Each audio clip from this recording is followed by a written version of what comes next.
You are listening to the Fly the W670 podcast. It's season 2. It's episode 95. Cubs have no dough for so. Don't forget to listen, download, review, and most importantly, subscribe to the podcast. Follow us on all those socials, Fly the W670, Twitter, Instagram. Of course, we're also on Facebook, and you can email Crawly and I at flythew670 at gmail.com. Well, Crawly, we had the second domino, if you will, fall on Saturday afternoon, and Friday was quite wild. Yeah, I've never seen anything like that in my life as far as free agency. It starts, Dustin, with John Morosi tweeting out at 7:39 in the morning. There's John Morosi saying, today's the day. Shohei very much eminent is the word he used. But to be fair, go back. Come on, put that back up. I am the king of taking things out of context with audio and in radio, what I do on a daily basis. But let's read what he said. Source. Ohtani's decision is imminent. Possibly, you left that out, possibly as early as today. That's just pure speculation. Give me a source at least, right? But he's not reporting anything.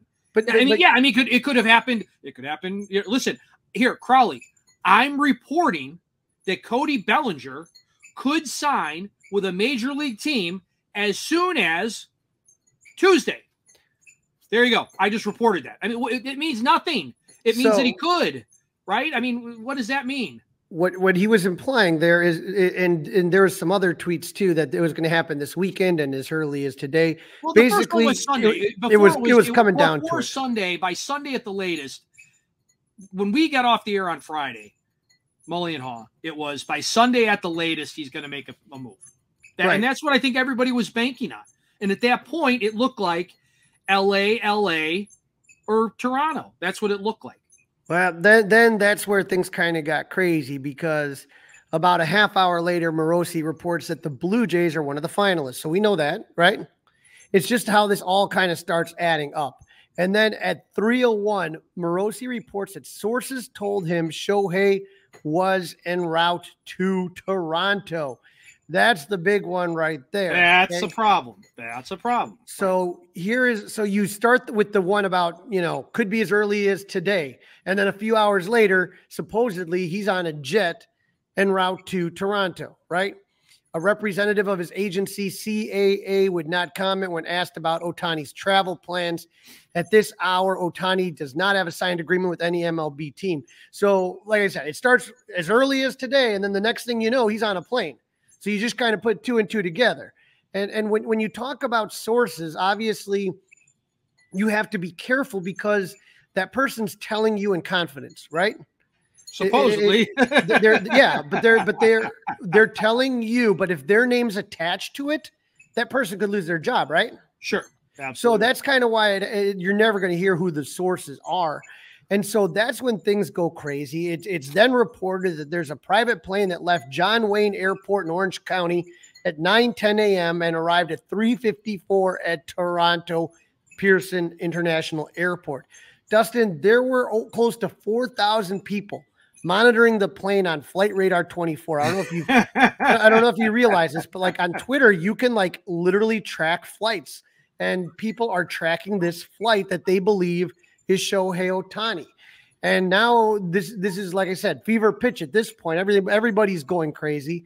The flight lands. It wasn't Shohei emerging from the plane, but Canadian entrepreneur Robert Herjavec.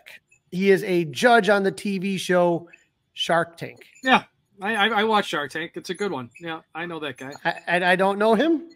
But here's the thing, Dustin, and maybe I've been hanging around you too much that the conspiracy theories are coming out. But both Shohei and Herjavec are represented by the CAA, the Creative Arts Agency. Very interesting. So what are you saying? Apparently, after all these reports came out and everybody's getting nuts, the Dodgers upped their offer.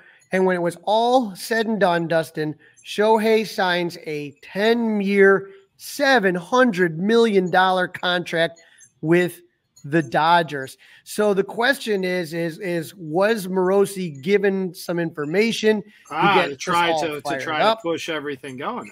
To push it up to 700 million. Very interesting. I'm hearing that Toronto. I like it. Now, Crawly, as a member of the media, okay, I have not seen what you are talking about. Is there a source? Is it in the Twitter sphere? Where did this come from? It is absolutely in the Twitter sphere, and if you just Google the judge's name, Herjavec and Ohtani and CAA, it'll come up. So there's a lot of questions. I'm just saying, it really. I like it. It's very interesting, right? I mean, because we went from like it's going to be more than 5 to 7. And it's not like going from $5 to $7. It's going from $500 million, half a bildo, to $700 million. Crawly, you can buy, I think, 7 NHL franchises for $700 million. Yep, it was insane. And so I think it was probably the price was around 600, and then all of a sudden all these reports happened, and boom. Knock it up to 700, get it down, and you're done. Things that make you go, I like it. I like it. I can definitely get on board with this, Crawly. Now, Morosi, who was the one that, that kind of started with, and let's be fair, John is a great guy and a great reporter. I feel awful for him. Here's his apology. Today I posted reporting that included inaccurate information that Shohei was traveling to Toronto. I regret the mistake and apologize to baseball fans everywhere. I'm deeply sorry for letting you down. I mean, I feel bad for him. I really do. Yeah, I always like hearing him on the Parkins and Spiegel Show. I always like to replay his clips on my pregame show when we have the opportunity to hear from him. And yeah, I agree. I feel bad for the guy. But it's very. I mean, listen, agents put things out there for reporters to help them along. They use each other. That's not breaking news. Nope. And so I mean, now that we know this is the largest baseball contract, or biggest contract in MLB history. His old teammate Mike Trout was at 426. He almost doubles it, Dustin, to $700 million. Isn't that crazy that he almost doubles it? And that starts the conversation. We're going to go a little off track here, but like we were talking out loud at work, and it's like, okay, so like that's more money. That's more money than LeBron James and Michael Jordan combined NBA career earnings. Now, again, I understand that Jordan played in the late 80s and early 90s. I get that. But think about that. Their career earnings, the two arguably best players that have ever played basketball, combined earnings less than Ohtani. Not only that, Dustin, with that, the Dodgers, with Shohei's salary for the year, it's more than 8 MLB franchises will pay their entire roster. So Shohei's going to make $70 million. Crazy. The Guardians are going to spend 66 right now. The Marlins 65, the Royals 65, the Brewers 61, the Reds 59, the Pirates 54, Baltimore 42, and Oakland 38. So one guy is making more than the entire roster of every one of those teams. Well, did I also read that this is more money that the A's total salary for the last 10 years combined was under $700 million? That wouldn't surprise me. And so John Heyman's going to report that there were 3 finalists for Shohei: the Dodgers, the Blue Jays, and the Angels, and that the Giants and the Cubs kind of rounded that out. But in the end, it was those 3. So you had the Dodgers and Blue Jays kind of really bidding with each other. And the Angels, I think, Shohei, there was I think he wanted to stay geographically in LA. I think he wanted to go with the winner, but I do think that like playing in a dome, which is what they do mostly in Japan, I thought that kind of intrigued him. The Blue Jays intrigued him, but in the end, man, I mean, I don't know. I'm looking at this. It's comfortable. He could probably stay in the same place that he's been living. Everything's similar. It's not that far of a distance between LA and Anaheim. So I think that's a lot of the routine is a big part of this, I believe. Yeah, and who knows? But if we take a look at our board, Dustin, right here, that's like you said, the second domino has scratched. We talked about tier 1 free agents. Now, when you talk about pitching, you got Yamamoto and Snell. When we talked about trade targets, you got Cease and Alonso still up there. But everything's open on the tier 2 free agents, tier 2 trade targets. So Jordan Montgomery's still out there. Matt Chapman's out there. Cody Bellinger sitting pretty right now. When we talk Corbin Burns, if he's traded, Alec Bregman, Tyler Glasnow. The tier 3 free agents still out there. Rhys Hoskins, Jorge Soler. The other Japanese pitcher, Imanaga, and then the tier 3 trade targets with Shane Bieber, Ha-Sung Kim, and Isaac Paredes.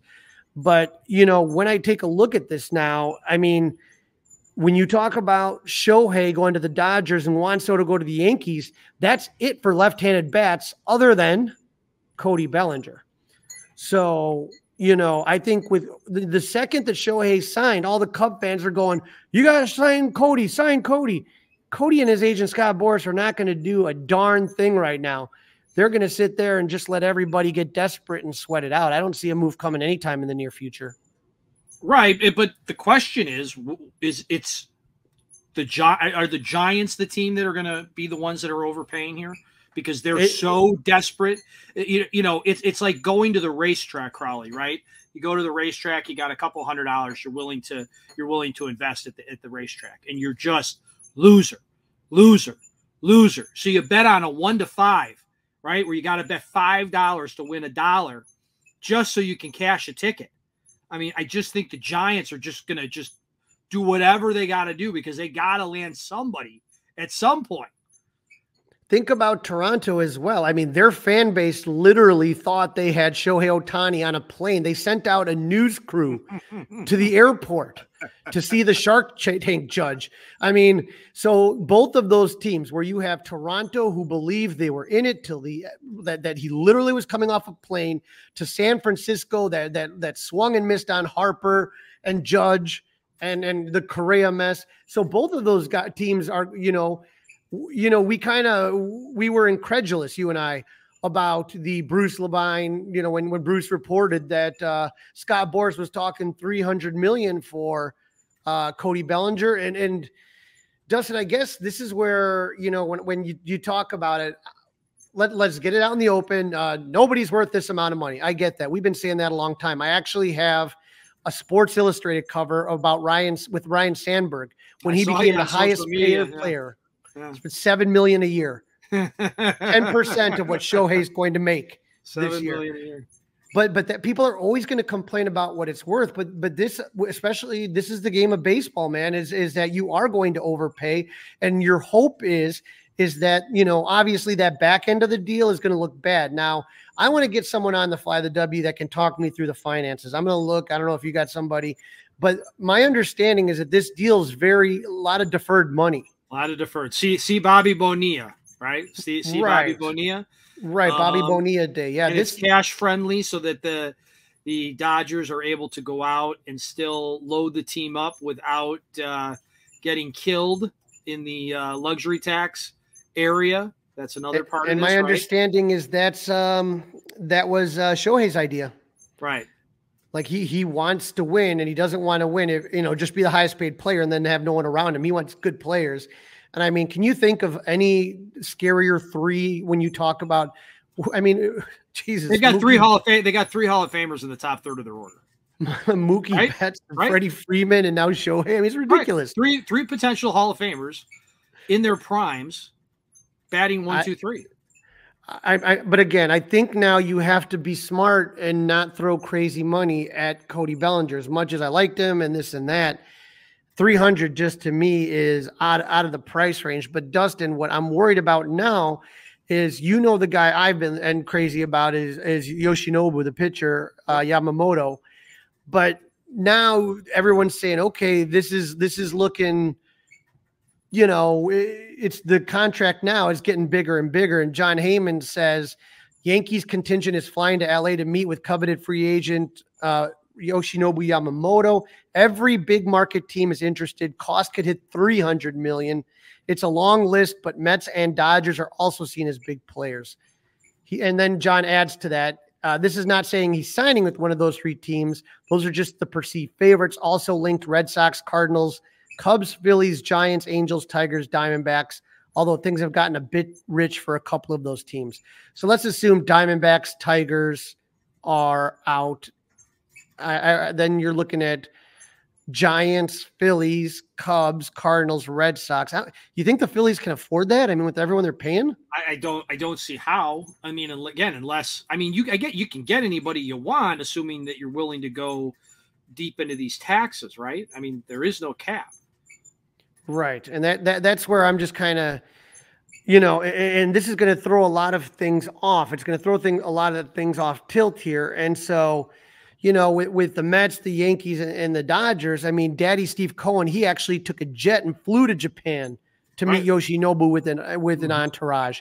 So, I mean, that tells you how bad they want that. And then Yankees fans are already calling the offseason Yamasoto. And so they already feel that they're going to have Yamamoto and Soto. So that's just absolutely crazy. But are the Cubs going to be in on any of this? And that's where you start to get nervous. Now, get this, Dustin, is that, okay, you're going to spend a lot of money for Shohei Ohtani if you're the Dodgers, but guess what? The Dodgers have a lot of trade chips too, and now they're being talked about with not only Dylan Cease, but Tyler Glass now, who we were hearing was, between the Cubs and the Reds. And so everything that's happening here, these are the dominoes that we're going to start falling after the first couple. Is that, okay, what happens with Glass now? What happens with Yamamoto? So, Dustin, if the Mets don't land Yamamoto, let's just say, right, you're looking at Yamamoto being one of the big free agent targets. He's probably the number one free agent pitching target. If the Mets don't land Yamamoto, does that loosen up Alonso, right? Is that if you don't think you're going to win this next year and Alonso's going to walk? I don't know if that's going to happen, but I could see them easily trying to dump Alonso at the trade deadline. But to me, if the Mets don't land Yamamoto, you get a lot more prospects if you get a full year of Alonso. So It's where do they feel they are right now? Mm-hmm. So and where do they feel like, how important is he to where they feel they're at, right? Right. So, Jed's being quiet. He's in stealth ninja mode. And so I don't see Cease coming here. I don't know if Burns is going to be traded, especially within the division. And so now you got the Dodgers in on Glass now, along with the Reds. Well, that's what I hate. I hate that Glass now. The Dodgers are now after Glass now. Because right. The Dodgers actually have better stuff to trade than the Cubs, right? Well, so do the Reds, and that's where you're starting to get a little worried about that. Are the Reds really going to build to win? I mean, unless the Reds are going to go for it for next year, right? Like they're all in because they think they can win it next year. I do think that they're ready to believe that they're ready to be a power player. And again, they just got the number 2 pick with the draft. So it's not like that's 5 years away. I mean, that guy's 4 or 5 years away, probably. You never know. I mean, especially if it's a position player. Right. Or pitcher maybe earlier, right? Because they could come in as a reliever maybe early on. And not only that, if you get a college player versus say a high school player or something, you take. And I have no idea. I have no idea what the prospects are at this point. Haven't paid attention since the Cubs weren't right there like they have been in the past. All I know is we talked that you had to get one of those tier 1 players in here. And so I'm starting to get nervous is that if you're just telling me, let's say that there's 3 top, we said tier 3 agents, Hoskins, Soler, Imanaga. Is that really going to be a successful offseason? I feel the Cubs need a 1 or a 2. Well, I tell you, Soler, Hoskins, and get me a pitcher. I could live with that. So Jordan Montgomery. Okay. I just, boy, this is where it starts getting tough with Jordan Montgomery. He had a good offseason. Is that going to translate into a 5, 6, 7 year deal? I don't know. Right. I'm just going to wait to see. You and I both talked about this. I'm willing to give them the leash to see what they end up turning it into. Right. And you remember last year, it looked like the Cubs were going to get, nothing, and they ended up with Swanson, right? Right. And so that happened later in the offseason. So no time to panic right now. We'll tell you when to hit the panic button. But oh yeah, we're here for you for that. Yeah. I would definitely say that, this is what we've been waiting for. This is really starting to kind of come together. And I think Yamamoto makes a decision relatively soon. I would say probably definitely before Christmas. And so, that's not that far away. It's like, 10 days, right? 10 days. So it's like in the next 10 days, I think we're going to see a lot of chaos. It'll be a little more than 10 days, but yeah, I mean, 10 business days, whatever. But yeah, he's probably the next biggest name to go again, unless the Giants are going to absolutely positively overpay for Bellinger, which would not, unfortunately, surprise me. But if they back out, if the Giants back out, where's he going? Toronto? Go ahead, go to Toronto. I don't know what to tell you, Coach. All I know is when we had Matt Spiegel on the podcast, he was saying that, when it comes to Bellinger, he loved his time in Chicago a ton. He's going to give the Cubs a chance to match, anybody else. Whether or not the Cubs want to do that is a completely different story. Yeah, we will have to wait and see. There's no doubt about that. Hopefully it's worth the wait, Crawly. Hopefully it is worth the wait. You are listening to the Fly the W 670 podcast. This is episode 95. It is season 2. The Cubs have no dough for show. And in this segment, we are going to take a listen to an interview with Joe Maddon on the Parkins Spiegel Show. Crawly and I are going to break it down cut by cut, give you our reaction. But don't forget to listen, download, review, and subscribe to the Fly the W podcast. So Crawly, on our last episode, I told our listeners that at 5 o'clock on Friday, the Friday that just passed, Joe Maddon was going to hop on and talk to the guys about Shohei Ohtani, about David Ross, and a couple other little things about the Cubs. Yeah, I drove down to Wrigley Field on Friday, and right when I got down there, right when I found a nice parking spot on Grace Street, I ended up just sitting there and pulling over the car right at 5 o'clock. Couldn't have been any more perfect. And so, I think that, Joe is someone to me, I just want to say again, disappointed that no one would have even taken a flyer on Joe. Nobody would give him a call. And I think the game is better when Joe Maddon's a manager in baseball. We don't have those characters as much anymore, Dustin. And I enjoy him. I think listening to him talk on Parkins and Spiegel, I think he was, like I said, I love hearing him talk. And so it's a lot of fun. This was Friday when we were still when everybody was looking at Shohei's jet and watching Shohei's jet.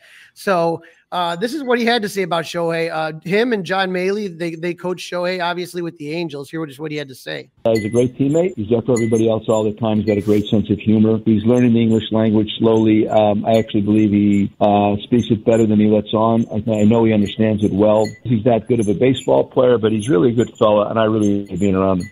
All right. So I hope that's $700 million worth of a good teammate and a good person. But here's the clip, Dustin, that really kind of drew my attention here. It was about, because you and I both said $700 million, if he's just a DH, is a big chunk of change for a DH. So here's what Joe had to say about Ohtani pitching. I'm certain he's going to come back and he's going to pitch well again. This guy is so motivated. He knows his place in the game. He knows where he wants to go to. He knows the legacy he wants to leave. He's very motivated. He's very directed and precise. So I believe he will overcome this. I know it's unusual to have somebody do it twice and still be great at what he does as a pitcher. But if anybody can do it, he can. He's that motivated. Motivation's a good thing, man, but health and the body, that was what I told you about worried me the most about Shohei. Is I would have rather just paid for him to be a hitter, which would have been probably too much, 700 too much for a hitter. But when you're looking at this situation here, there are guys that have come back from 2 Tommy John. It's not common. Jameson Taillon is one.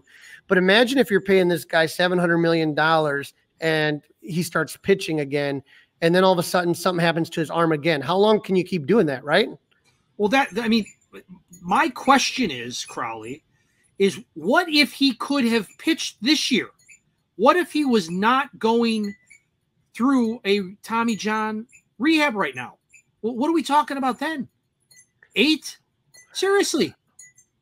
It boggles the mind, but I think that it was for teams, it's worth the risk to just sit there and go in. And like I said, the way that the contracts worked out, it may seem like 700, but over time and the way it's spread out, it's not as horrible as the 10 years, 700 million that you think about. So, you mentioned you're not going to make me like, oh boy, I wish the Cubs were smarter than this and they could have. No, I'm not doing it. I have no problem with the Cubs not being involved in this kind of stupidity.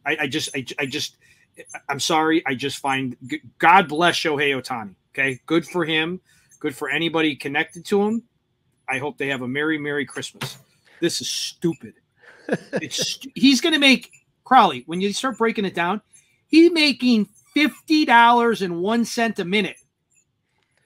Not bad work if you can get it, huh? $50.01 a minute. He's going to make over $432,000 for every game that the Dodgers are scheduled to play in the regular season next year.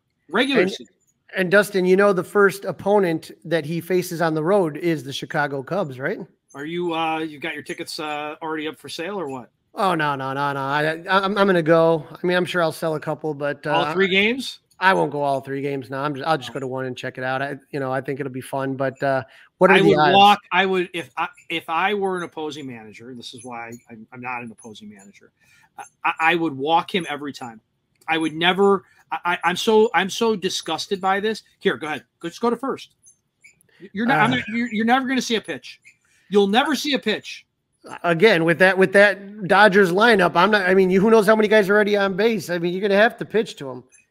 It's just the way it's going to have to be. Now, Maddon was asked what he would tell Ohtani about the Cubs. No, I tell him it's the big leagues of the big leagues. That's what I always felt while I was there. And I've told you guys this a zillion times, and I've told. First of all, you have the best fans in history. The reason why I love going back there now more than anything is to interact with the fans, and I just did that. The 400 Club last year, I did that. Done some autograph signings there, and it's always the same. The people I remember well. Everybody has a positive vibe from what had happened, and I just ran into a Cub fan the other night. My God, it was incredible. So it's the fans, and then the ballpark. That's number 2, man. I wasn't denigrating. It's just a fact. It's right on a lake, and it's tough. But the fan of the ballpark itself, I did say thank you every time I walked in the building. So if anybody asks me, it's the big leagues of the big leagues. Yep. Club 400 shout out by Joe Maddon. Even if he flipped the name, it's okay. We know what he meant. And, hey, that to me, that was great. That's the thing about Joe is he is such a great guy, and he really, truly loves the fans and coming out here. I've mentioned it before, but what a blast, And, the guys, Parkins and Spiegel, and ask him who he still talks to on the Cubs team. Everybody checks in. Like guys that, Butterfield, I've been texting with Butter more recently. I text with Riz a lot. Anthony, get in touch on a basis. Hickey, not more far in the past, Jimmy Hickey. Gosh, Chili David. I could go on and on. Everybody. You touch base with everybody at their point. There's a young man. No. Crawly, wait a minute. Knows about that. I've been going back and forth with him recently. He just wanted some advice on a job opportunity. I get this a lot. I get it from coaches in different sports. Even like guys checking in on the book as an example. They really appreciate the book and like it. Some really significant people like Jimmy Leland as an example. So all this stuff, everybody stays in touch, and it's been great. I do get back as quickly as I possibly can, and we have great conversation, and it's something that I enjoy, absolutely enjoy. So I'm staying connected through the podcast. I'm staying connected. I'm doing a weekly gig with Brian Kenny on MLB Network that I really enjoy because Brian really challenges you, and I like that a lot. So that's been my staying reconnected. I do watch. I'm watching. I'm listening. I'm breaking down. I'm trying to understand, who's hired and why. I'm just trying to understand different front office methods and what's going on in the game in general right now. So I am staying connected. I do understand. I'm watching. But yeah, everybody. Honestly, I'll try to sit down and make a list. Everybody kind of checks in at different times. That was some of those answers. That's not exactly what was at. Like, he's not really talking to anybody currently on the Cubs. No. So all the guys he was talking to was all, and it's funny. because the guys that he mentioned, and this one kind of made my ears perk when I hear this, and I'll tell you why. When the book is finally written about what happened to that Cub core, I want to know who had the ultimate decision to fire Chris Bosio, pitching coach, John Maley, hitting coach, and Gary Jones, who was a third base coach with the toothpick, and he was the one that was he worked with the defense. Okay, and the guys that he mentioned were all the guys that he replaced. So after 2017, Maley, Bosio, and Gary Jones are out. Brian Butters, Jim Hickey, and Chili Davis were the guys that he brought in, and those were the guys that he mentioned plus Rizzo. I was like, I don't know about that one. I thought that was weird. That was real. I mean, that was really, he talked around that one. He talked around that one. Well, the other question he was asked was about the conversation with Theo when he was let go. This is a good one to share. Yep. It's a cordial conversation. It was just obvious that they wanted to do something differently. It was really hard. It's really hard to connect all the dots after winning the first World Series in 108 years, to be gone a couple years after that with no losing seasons, and the last one being not so good, pretty much based on a lot of injuries in the last month of the year. So, yeah, I thought we were going to be together longer than that. Like I said, I love that it's the big league of the big leagues. I love the city, the fans, I love the ballpark. So, and the group of guys we had is pretty significant. And to just be disbanded that quickly, none of us really liked that, obviously. And I'm not going to lie to you, I didn't think it was cool. And I thought that we had some really good years to go beyond that. But of course, sat with Theo. Listen, it was never confrontational at all. It was very smooth and calm, actually. And the same thing with Perry and I. I mean, listen, if he's the boss and they want to do something differently, they got the bigger stick, man. Go ahead and do something differently. That's the way this whole thing works. So no, it was never mean spirited or anything like that. I'm just saying I disagreed, and I have the right to say I disagreed with the decision. And but it's moved on since then, and right now back on the other side. Now, when I think of that, it was, I remember that last year when he was going in 2019 at CubsCon, he kept saying, I'm a free agent. And you just kind of knew, like, if you really wanted him extended, you would have extended him. You know what I mean? All right. Yep. He wasn't coming back. I think it was against the Cardinals, that last series when Joe was fired. I think that Ben Zobrist struck out Yadier Molina, if you remember that. And then I remember seeing the two of them after the game. I think Joe had a beer. I can't remember if Theo had one as well. I think they were both drinking something, and that was it. It was, it wasn't shocking, but it in a way, it just it was, when you think about 3 NLCSs in that quick amount of time, then 2018, they were in the postseason, and then 2019, they were still in the running for it, and everybody got injured. Rizzo's ankle was absolutely shot. I don't know if you remember, like, it was all purple and like knotted. I mean, it was all, I can't believe he played on that thing. It was surprising. But speaking of surprising, here's Maddon's reaction to David Ross getting fired. I have not talked to him. I immediately texted him, and he got back to me. I don't think you guys saw that coming. I didn't see that coming, and surprised. I mean, this guy, he obviously took my spot. I was very happy that it was David that took my spot. He's a World Series hero. Even though he was there for a brief period of time as a player, he really ingratiated himself to the fan base. He's one of my favorite teammates of all time. So, yeah, it was surprising to me. I don't know the decision-making process. I don't even pretend to know. I was involved in a similar situation when I first got my opportunity there, and it's not easy. The difference would be that David was firmly based in Chicago Cubs lore based on what he had done there. So for me, it was different. I don't know enough reason about it. Different things I read, but I don't believe everything I read and hear either. So I'm disappointed because David means a lot to me. Yeah, it's from all accounts, David Ross was the general when when Maddon was managing. So, he put a lot on his plate, and that's why people thought Ross was going to be a great manager, is the way that he communicated with people, the respect he had among teammates. So, interesting to see that they were texting after it happened. And Maddon wasn't done with this content with this subject here. Everything's always veiled, and that's the one thing that I really, when somebody shoots me straight between the eyes and tells me straight up, I'll always appreciate that more. It's something I've actually mentioned that if I tell you the truth, you might not like me for a week or 10 days, but if I lie to you, you're going to hate me forever. So I regardless, I know what I read and I know all that, but it's hard for me to understand or believe that David was that inept as a manager. I don't believe that. I know what he's like. I sat next to him. We talked a lot, and I know how much he cares. So that's my perspective on it. Now, with all due respect to Joe, I don't think that Jed thought that David Ross was an inept manager. I thought that there was a guy available, the best manager. To me, I would put him in the top 5 managers in MLB. You'd have to put Bochy up there, a couple other guys, but there were very few managers that this would have happened to. Again, this was the guy that when he became, it was the same thing that Joe did to Ricky Renteria, is that when Joe became available, Theo and Jed ran down to Florida, bought a cheap bottle of wine from the Publix and worked out a deal with them. It's the same exact thing. They saw this as an opportunity. I don't think that that they necessarily thought Ross was a bad manager. Again, if Craig Counsell signs with New York, or if Craig Counsell signs back with the Brewers, David Ross is the manager of this team right now. No question. No question. No question about it. I totally agree with you. And then this is kind of finishing up on David Ross and Craig Counsell. Craig's wonderful. I mean, listen, I've worked against him. He's very good at what he does. But David's a friend. And so, I want to believe I am objective all the time. And I think I normally am. But in this situation, I just don't know enough to be totally objective.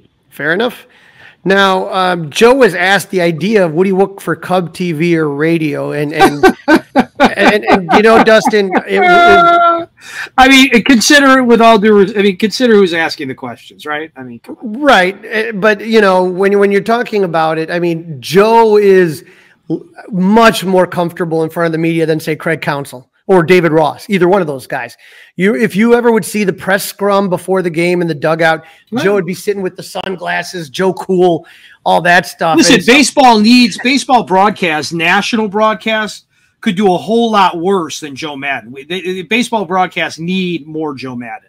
Could you imagine? He's way better than Alex Rodriguez. Alex Rodriguez is garbage. I would so much rather hear Joe break something down than Alex Rodriguez. But here was his answer. I haven't even thought about it, to be honest with you. That means I'd have to be in Chicago a lot. That would require. I can't overstate how much I'm enjoying what I'm doing and where I'm living right now. It'd have to be. It's like anything else. I mean, you guys are the same. You know it. I mean, if you're going to undertake a new job somewhere else, it would depend on the passion of the people talking to you and why they want to have you there. And it would have to come from that sincere moment. If it is, and I thought it was a good fit, yeah, I would consider something like that. But it's nothing that I would drum up and put out there. It would have to be something that somebody would ask me. No way is he coming to do Cubs TV or radio. I found it funny just because, like I said, think about this. People were pining for Joe Girardi to be manager, and he's never even managed the Cubs. You know what I mean? And he hasn't. It was just if you had Joe Maddon there, every little decision, every mistake, every time Counsell may not have grabbed a guy out before the reliever gave up the home run, it would be they could just hire Joe Maddon. He's right here. No, not happening. Well, they had the same thing. Who was it before that? Oh gosh, name's escaping me now. The manager of the Diamondbacks, Bob Brenly. Brenly. That was going on for a while, right? The old Bob Brenly sitting right up there. And that's right. Why they hired him to do that job, so they could, have a guy in waiting if they needed it. Right. Now, I just don't think it would work out. And I don't think they would have anybody in wait or anything like that. I just think that, Joe is entertaining. And when you're talking about a product like Marquee or even, 670 The Score, as far as calling the games, think about how fun Joe would be to listen to.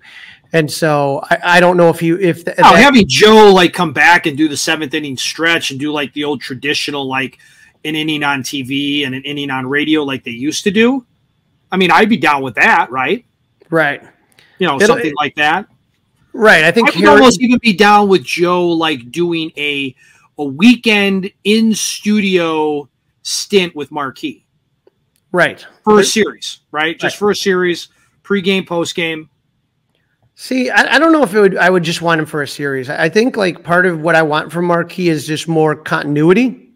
So you want more continuity. You want the same people in all the time, as opposed to all the switching and whatnot. Yeah, I would prefer that. Some people like it, some people don't. I'm not sure which way. I'd have to know. Let's put it this way: I need to know who that would be, right? To say, oh, I like that. Right. The trouble, I guess, is Crawly is I haven't seen enough of anybody to say, oh, I like that all the time.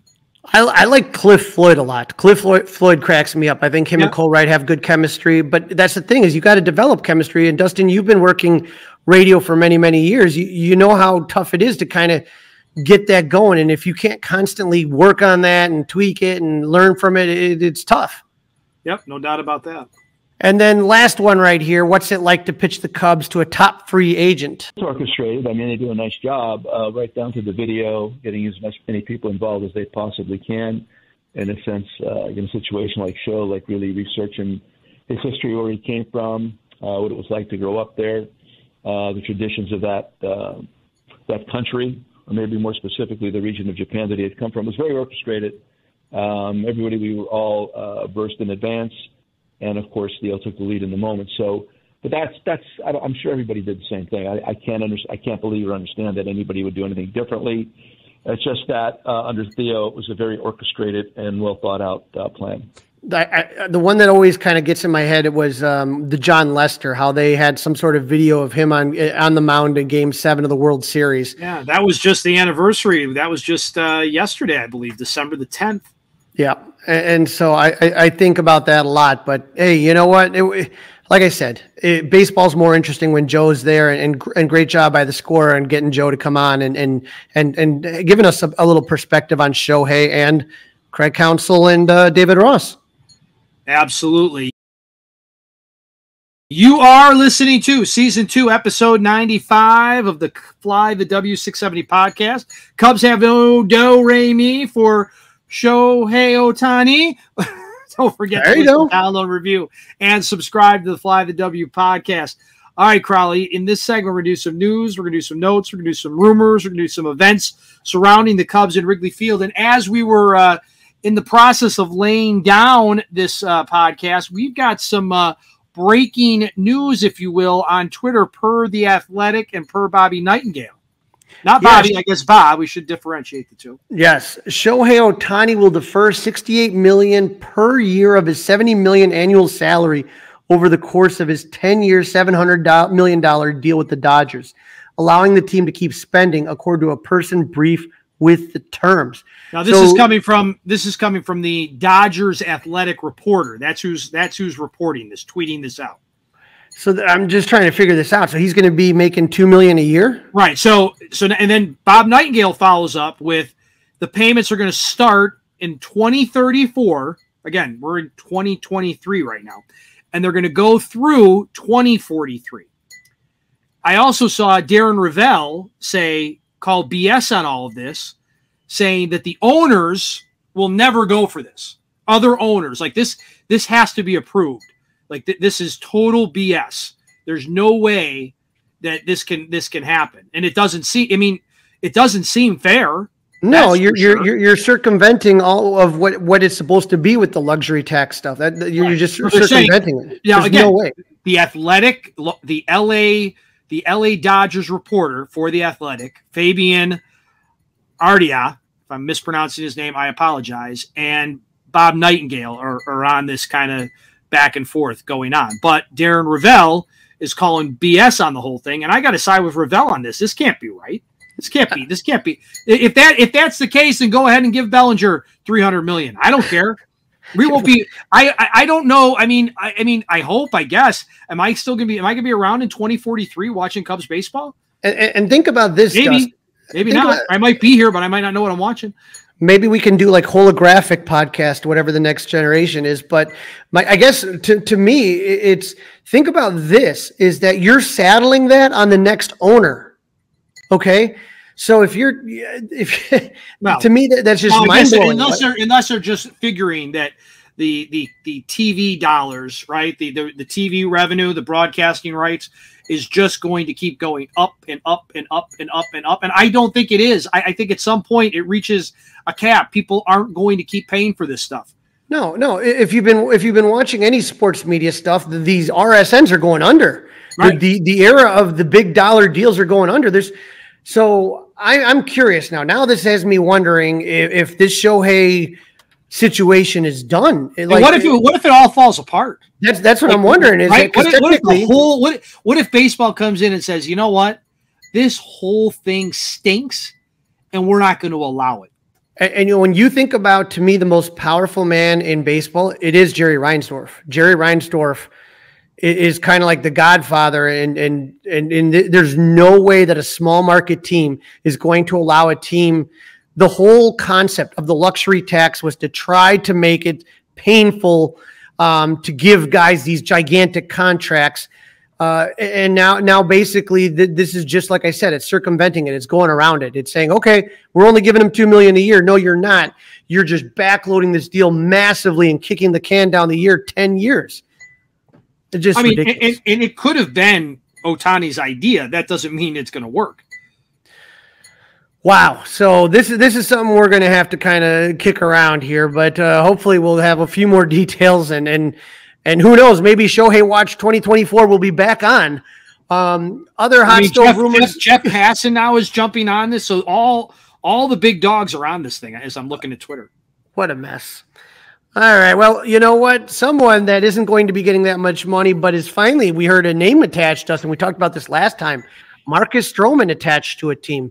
The Royals are interested in the former Cub pitcher. Speaking of the Royals, they signed reliever Will Smith, so there's a reunion there.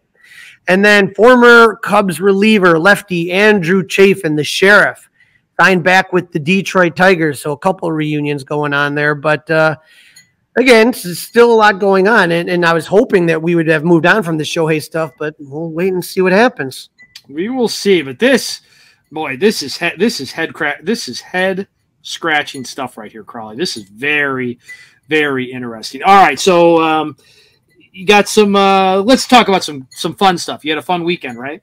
Yeah, we had the Club 400 Christmas party with Mike Talkman. I cannot tell you.